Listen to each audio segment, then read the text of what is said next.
Good afternoon, Facebook friends and YouTube followers. This is Rich again, back for your second video blog of the day for Saturday, September 13th, around 2:31 p.m. in Billerica, Massachusetts. Cloudy skies, highs in the 60s today.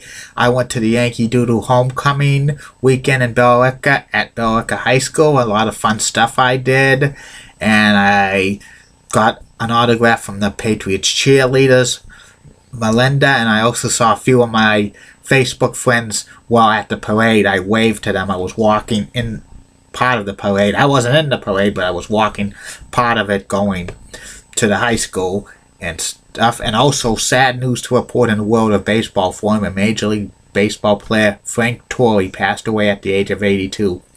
Frank was the older brother of Joe Torrey, and he was famous for in 1996 during the World Series having a heart transplant during the World Series when Joe Torrey's Yankees were playing the Atlanta Braves.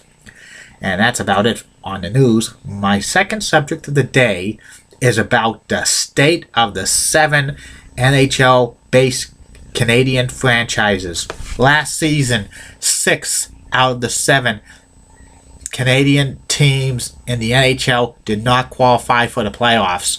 And this is the most of the Canadian teams that did not qualify the playoffs ever. The only team that did qualify for the playoffs were the Montreal Canadiens, and the Montreal Canadiens went to the Eastern Conference Finals last year, while the other 6 did not participate in the playoffs. And coming up this season, what do I think about the state of the 7 Canadian teams? Do I think that a lot of them are going to make the playoffs this year? I think maybe 1 or 2 teams from Canada will be in the NHL Stanley Cup playoffs this year. I'm going to be kind of ranking them how they are this year right now.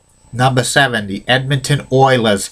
The Oilers have missed the playoffs for the past 8 seasons, and they have 3 number 1 draft picks overall, but all of those players have not been gelling together as a unit, and plus the team doesn't have good goaltending, and its defense is very weak, and they have to stop winning because in 2 years they're going to get play in a new arena.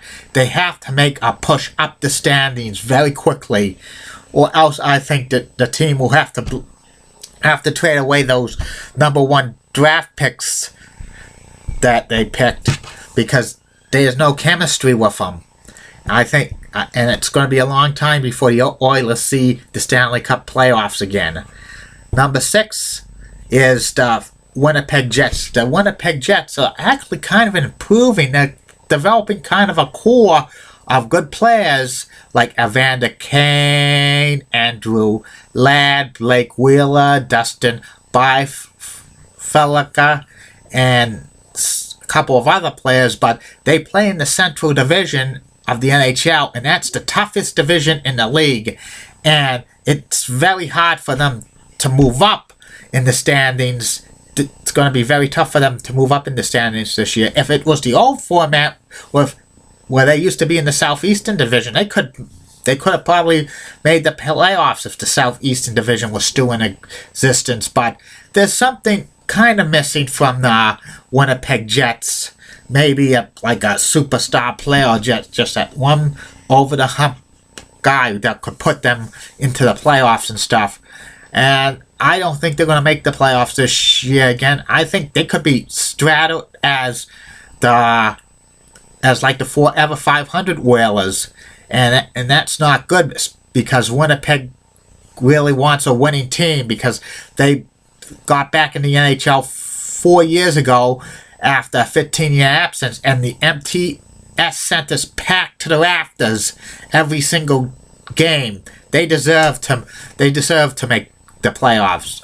I think the number 5 team I rank is Calgary Flames. The Flames are rebuilding, and the rebuilding process is going pretty good for them. They're developing a young core talented players, and they have a good coach in Bob Hartley, and I think they're going to move up a little bit this year in the standings, but I don't think they're going to make the playoffs. I think they're 1 or 2 years away from making it as like a wild card team and stuff, but they're developing.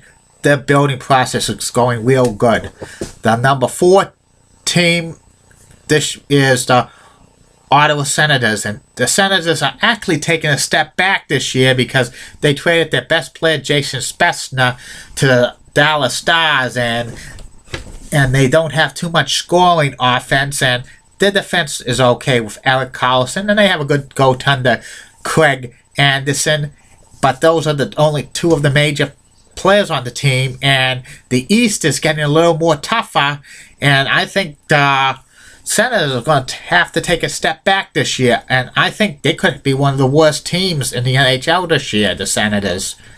And number 3 is the Vancouver Canucks, and the Vancouver Canucks are actually is a team on the decline.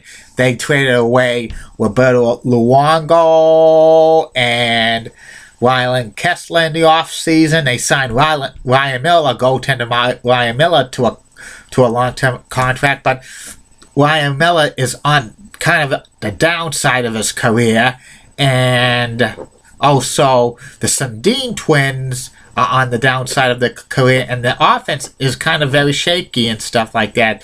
But I think the Canucks could be a fringe playoff team, in my opinion, if they get healthy and stuff. But I think the Canucks could be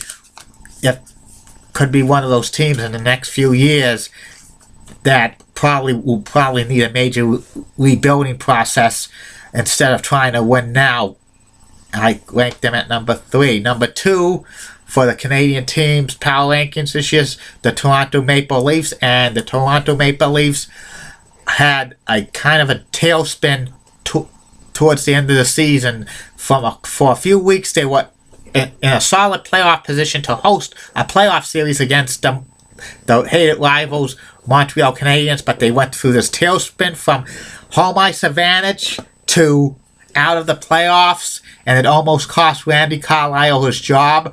They have some good players, Ryan Kessel and Dion Phaneuf and David Clarkson, and they have good goaltending in Jonathan Bernier and James Reiner, but the Maple Leafs just seem to not click, or they go on a long losing streak, and this is got to be the year that Captain Dion Phaneuf steps it up to become like an elite defenseman in the NHL.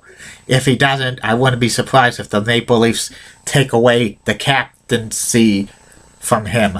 And also with David Clarkson, he needs to step it up. He has to have him in, like a comeback season. And Kessel's going to score maybe 50 goals this year, but it's the other players who have to step it up, or they'll be looking outside, looking in. I think the Maple Leafs have a chance to be a wild card in the playoffs for the Eastern Conference this year. And the number 1 team ranked this year for the power rankings for the Canadiens teams is the Montreal Canadiens. They have 2 of the best players in the NHL at their positions, defenseman P.K. Subban and goaltender Carey Price. And these are 2 of the elite players in the National Hockey League. And if you have an elite defenseman, an elite goaltender, you might be going places. You might be going to the Stanley Cup Finals. And the Canadiens have those 2 pieces in place. The offense is a little shaky at best, but they always play good in the regular season, and in playoff times they always kind of have good series, but they kind of falter. They haven't been to the Stanley Cup Finals in 21 years, and always those series against them and the Boston Bruins are classics. Last year they beat the Bruins in 7 games.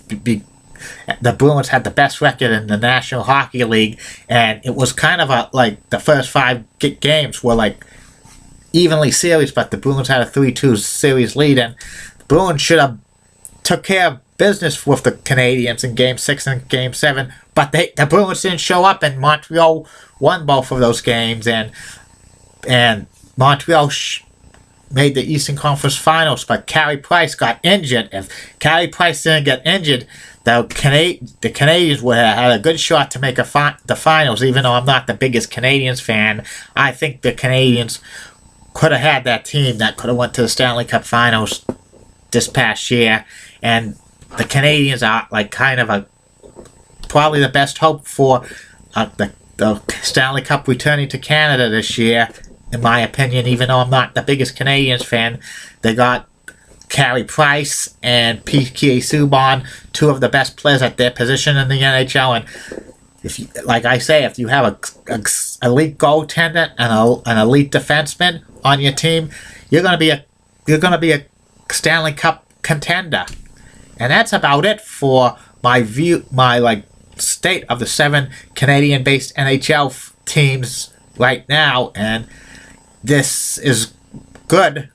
I like doing these blogs. These blogs are entertaining with everything, and I'll be continuing to do more of these, especially for NHL subjects when the season's coming up in a few more weeks. I just can't wait. My third and final video blog of the night will be about NESN's Red Sox studio host Tom Karen on my personality profile. Good afternoon, Facebook friends and YouTube followers. See you tonight.